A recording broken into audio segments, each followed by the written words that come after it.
Buenos días a todos y a todas. Hoy veremos tres corrientes ideológicas para definirlas y ponerlas en relación a partir del texto de Robert Gilpin titulado Tres ideologías de la economía política. El autor destaca tres ideologías como las más relevantes, ya que son las que más influyeron en el pensamiento político y económico y además son las ideologías que disputan un lugar hegemónico en el siglo XX. Estas tres ideologías que destaca el autor son el liberalismo, el nacionalismo y el marxismo. Pero antes debemos definir qué es para Gilpin la ideología y más específicamente qué es la ideología económica. Para el autor, la ideología consiste en sistemas de pensamientos, sistemas de creencias, por medio de los cuales grupos e individuos explican cómo funciona la sociedad y a qué principios responde. Las ideologías son modos de ver y de interpretar la realidad y pueden variar según los grupos sociales y también según el contexto histórico al que hagamos referencia. Con respecto a la ideología económica, también son sistemas de creencias y modos de interpretar la realidad, pero que puntualmente se centran alrededor del papel y la significación del mercado. Las ideologías económicas analizan cómo afecta el mercado en la organización de los asuntos sociales y en los asuntos económicos. Lo que veremos en esta clase son las definiciones teóricas de estas tres ideologías económicas, de qué modo interpretan los mismos fenómenos, como por ejemplo el imperialismo de finales del siglo XIX, veremos también en qué puntos se diferencian entre sí, para después, a lo largo de la cursada, aplicar estos conceptos a casos específicos del siglo XX. Las tres principales ideologías económicas que destaca el autor son, como ya dijimos, el liberalismo, el nacionalismo y el marxismo. No son solo teorías, sino que cada una de estas ideologías encarna un sistema completo de creencias respecto de la naturaleza de los seres humanos y las sociedades. Estas ideologías son distintos modos de interpretar la realidad. Por eso tienen profunda influencia en el saber y en los asuntos políticos.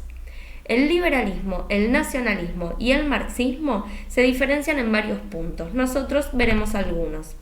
La primera diferencia radica en que plantean diferentes relaciones entre la política y la economía y también plantean diferentes concepciones acerca del Estado, acerca de cómo es la composición del Estado y cuál es su funcionamiento, cuál es su rol. Segundo, cada una le asigna distintas significaciones al mercado en cuanto al crecimiento económico y la distribución de la riqueza.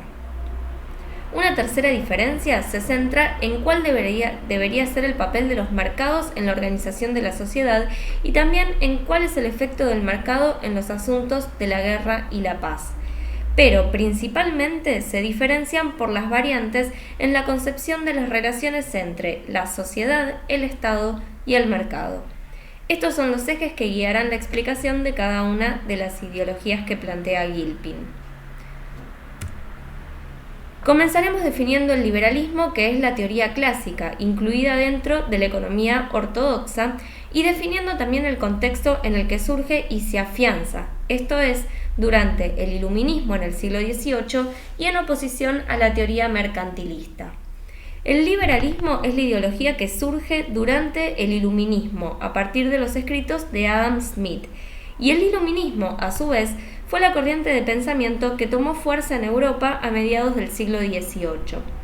Los iluministas defendían que la base del conocimiento debía ser la razón, es decir, que el conocimiento se funda sobre principios racionales.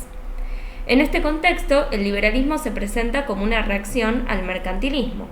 El mercantilismo fue la ideología económica mediante la cual se consideraba que el poder se centraba en la acumulación del oro y la riqueza, y por ende, para el mercantilismo, la actividad principal era el comercio, ya que consideraban que la riqueza se obtenía comprando barato y vendiendo caro, pero no necesariamente generando valor. En oposición a esa corriente de pensamiento, Adam Smith plantea su teoría y en 1776 publica su obra titulada Investigación sobre la naturaleza y causa de la riqueza de las naciones. El proyecto de Smith consistía en defender el nuevo régimen social desde una perspectiva científica. Como ya hemos visto, dos procesos permiten el afianzamiento del liberalismo como ideología y del capitalismo como sistema económico.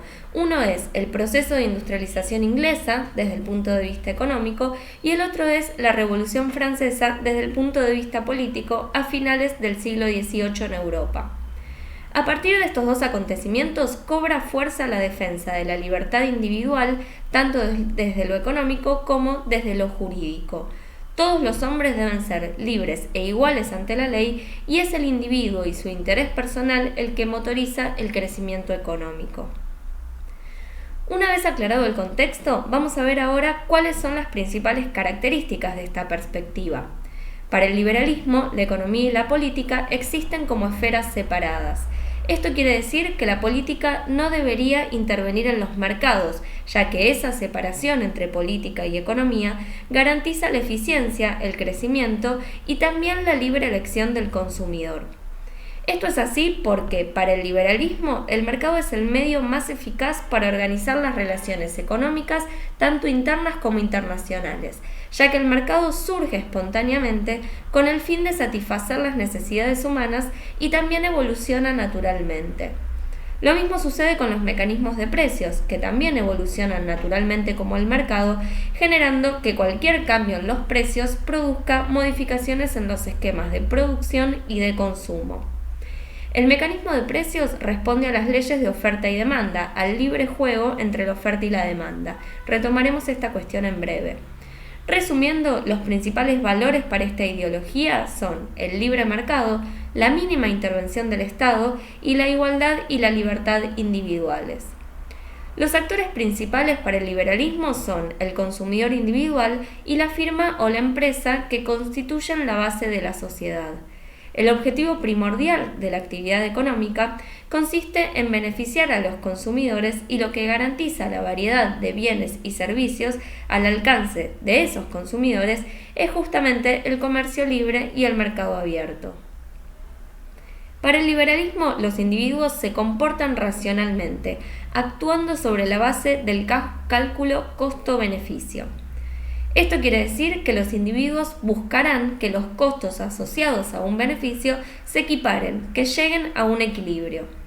En ese sentido, es una ideología que presupone que los individuos se encuentran informados y capacitados para elegir la conducta más beneficiosa.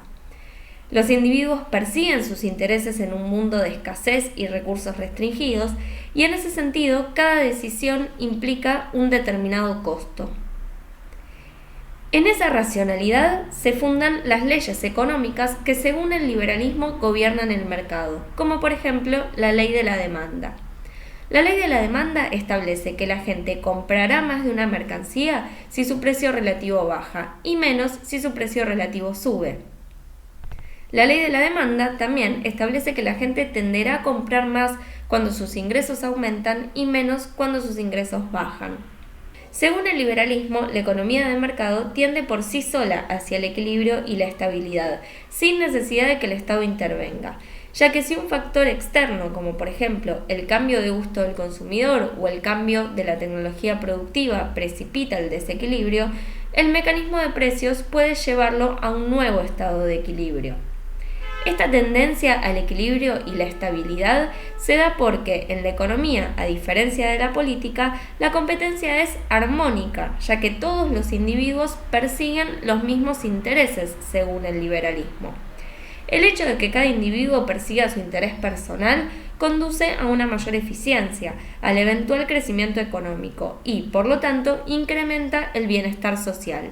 Esta es la lógica de la teoría del derrame, la idea de que cada uno de los individuos, buscando su beneficio individual, contribuye al bienestar del conjunto de la sociedad.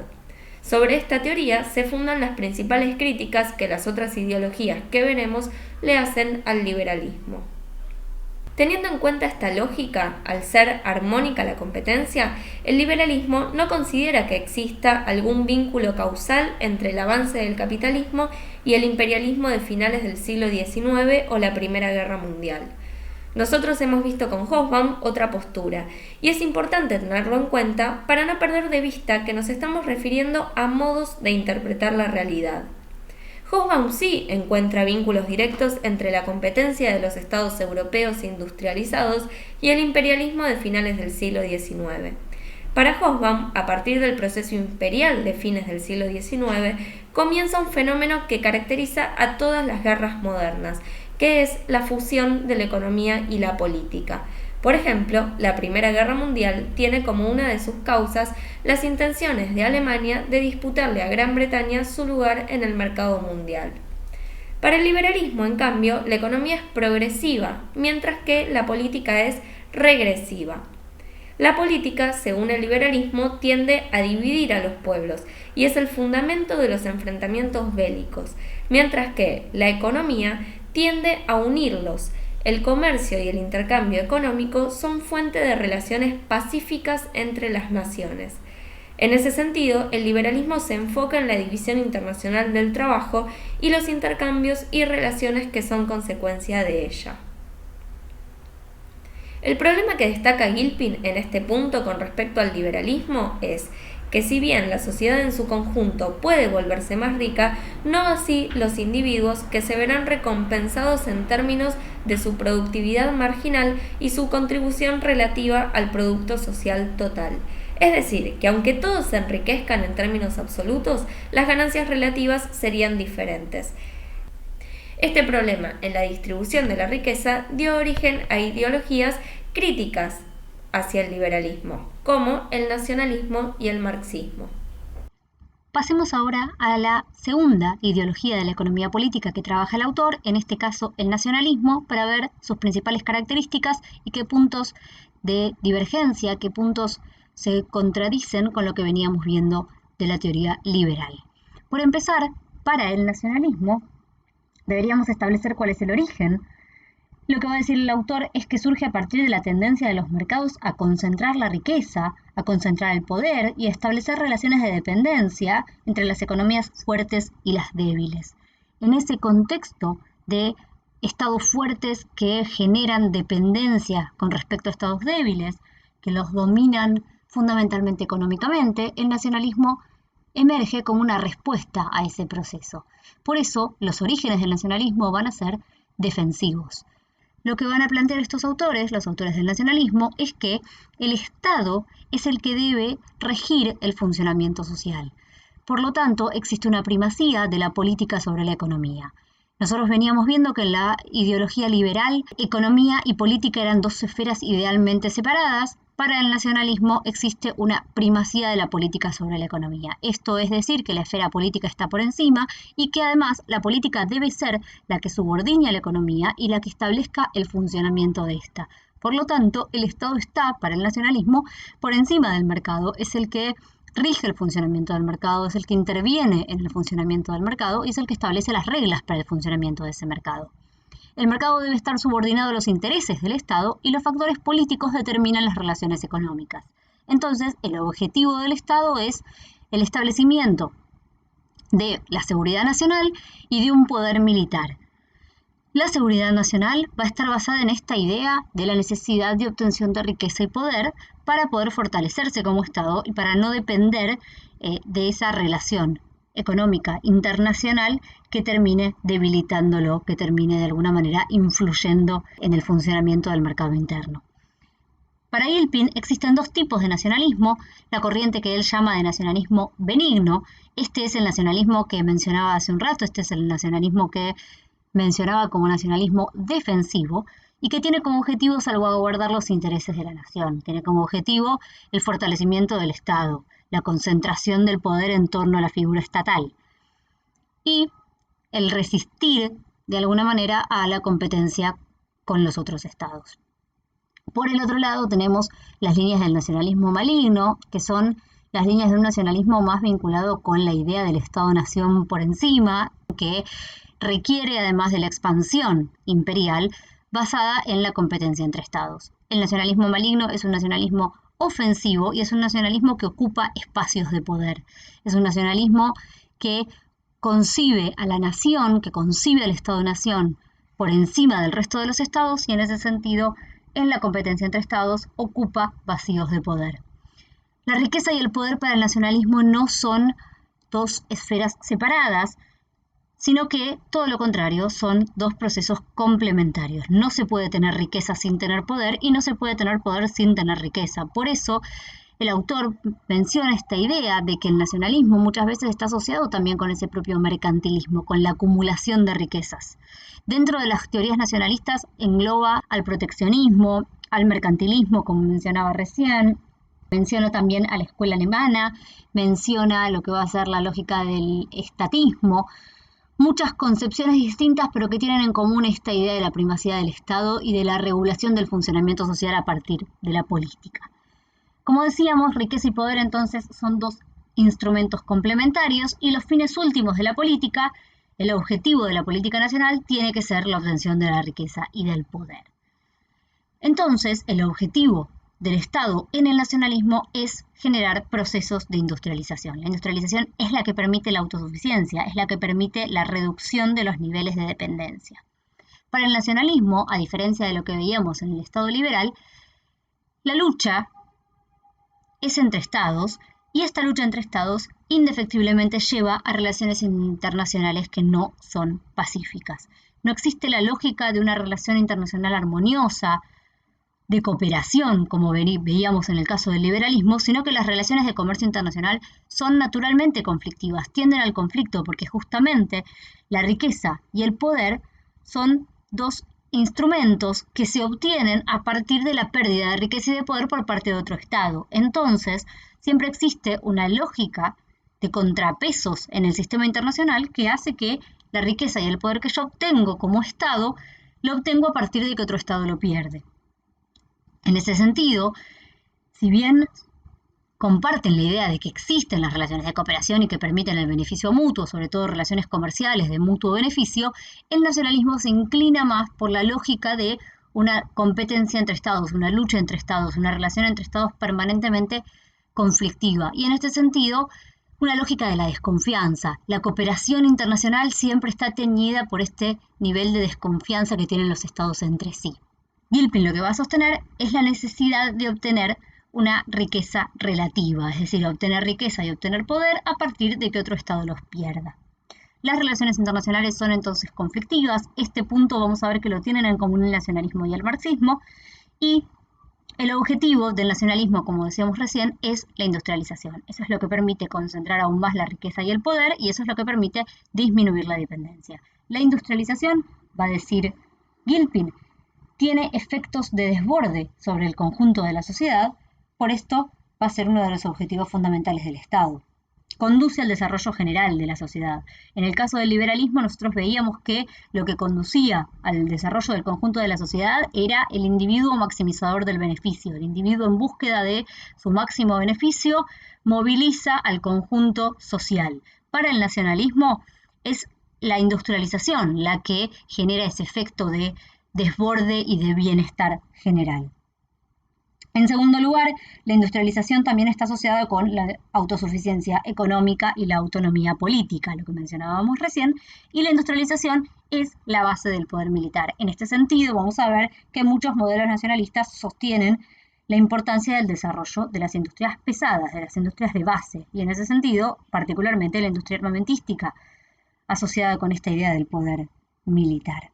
Para el nacionalismo es muy importante la defensa de la industria nacional y en ese sentido aplica una serie de herramientas económicas para sostener la industria nacional. Esas herramientas pueden ser medidas proteccionistas, pueden ser la implementación de barreras aduaneras o de prohibiciones de importación, la intervención del Estado en el mercado para la fijación de precios, la regulación de precios, los niveles de impuestos, las tasas impositivas, todas las medidas que el Estado crea necesarias para la defensa de la industria nacional.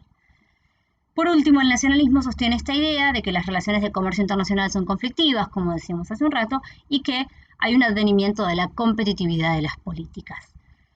Finalmente, y para dar un cierre comparativo con respecto al liberalismo, el nacionalismo no concibe a la sociedad como un conjunto de individuos, no concibe a la sociedad como sumatoria de individuos, sino que el nacionalismo piensa a la sociedad a partir de grupos de interés.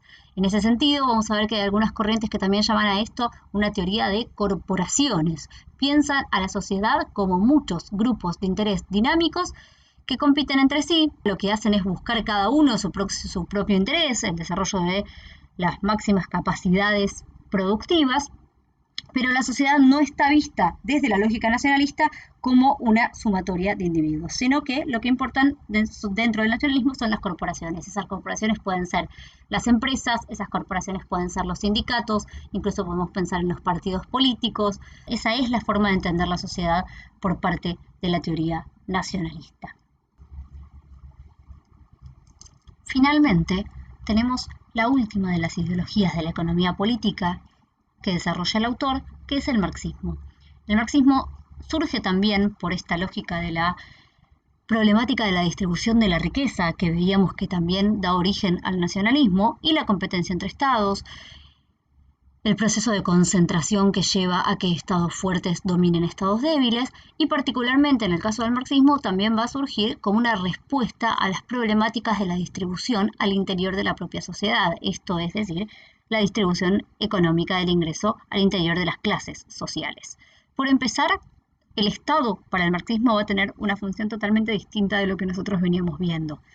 Las relaciones económicas son para el marxismo estructurantes y por lo tanto son las que determinan el funcionamiento político. La economía es la estructura, la economía, la relación económica es la que determina el funcionamiento del Estado, el funcionamiento de la ley, el funcionamiento de las relaciones ideológicas. Todo el resto de las relaciones están determinadas por la lógica de la relación económica. Por eso, la esfera económica determina a la esfera política para el marxismo. Los conflictos surgen de la lucha de clases que se da entre las clases por la distribución de la riqueza. Para el marxismo, la sociedad no está integrada por individuos, no está integrada por grupos de interés, como veíamos en las dos tradiciones hasta el momento, sino que está integrada por clases. Y en este sentido, concebir a la sociedad como integrada por clases sociales es muy distinto a concebirla como integrada por corporaciones o grupos de interés y a concebirla como integrada a partir de sumatoria de individuos. Cada una de estas clases, y particularmente en el caso del marxismo, estas dos grandes clases que se diferencian a partir de la posesión o no de los medios de producción, el conflicto, la lucha entre estas clases es lo que moviliza el funcionamiento social. Por eso, el autor habla de la lógica dialéctica de la historia para el marxismo. La dialéctica es esta idea de la lucha de clases, de la lucha entre dos facciones particularmente, y la lucha entre burguesía y proletariado es para el marxismo el factor dinamizante de la sociedad. Por esto, volvemos a la perspectiva del materialismo histórico, materialismo desde el punto de vista de que la relación económica es la determinante del funcionamiento social, el desarrollo de las fuerzas productivas y las actividades económicas es capital para el cambio histórico. En este sentido, el marxismo lo que va a plantear es que el Estado lo que hace es garantizar el funcionamiento social y es garantizar la diferencia y la existencia de las dos grandes clases sociales. Entonces el Estado no tiene un objetivo en sí mismo.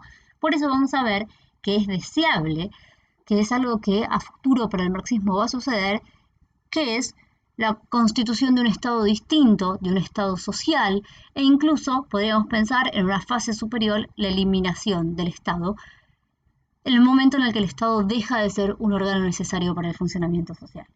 El capitalismo está gobernado por un conjunto de leyes económicas que son las que tienden a generar su propia destrucción. Para el marxismo, el capitalismo está atravesado por una serie de leyes que lo que van a generar es la destrucción del propio sistema, porque estas leyes tienden justamente a la incrementación de las diferencias entre las dos clases.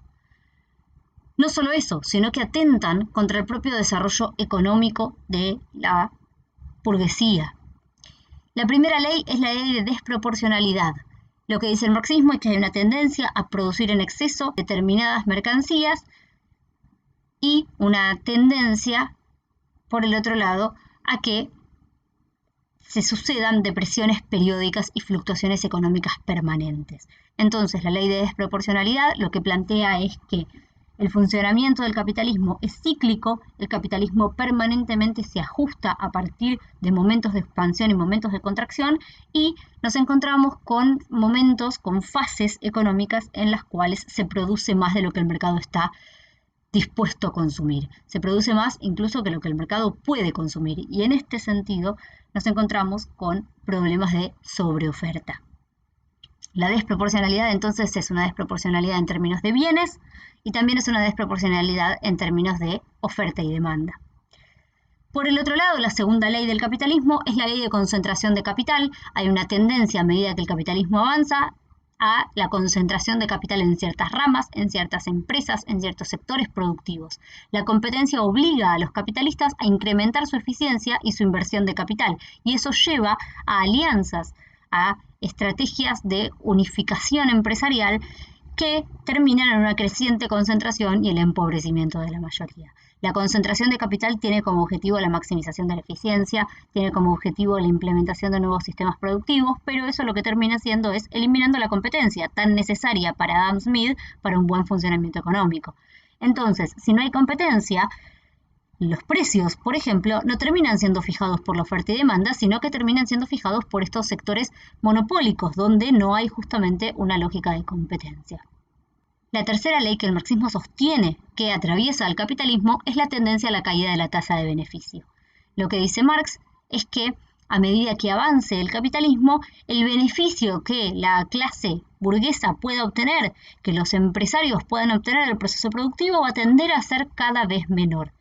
Eso tiene que ver en parte con el crecimiento del salario, eso va a tener que ver también en parte con la abundancia de ciertos bienes y con el exceso productivo que va a llevar a que aquello que se obtiene como ganancia en el proceso productivo tienda a reducirse cada vez más. Y eso desincentiva la inversión, eso favorece el ahorro, pero no moviliza el funcionamiento económico del capitalismo. Por estas tres leyes, por estos tres procesos, es que el capitalismo va a tender a su desaparición.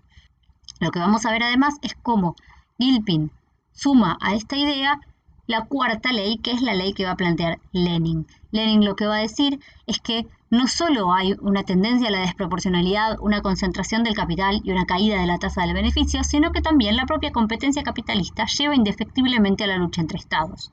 Los principales actores no son las clases sociales, sino que son los estados, y en ese sentido el sistema económico internacional es un sistema competitivo, es un sistema de enemistades, es un sistema no armónico, y al no ser armónico, permanentemente lleva a fricciones, a problemáticas y a competencias entre estados. El mérito es la teoría del cambio social, el problema es que se destaca excesivamente el papel de los intereses económicos. ¿Sí?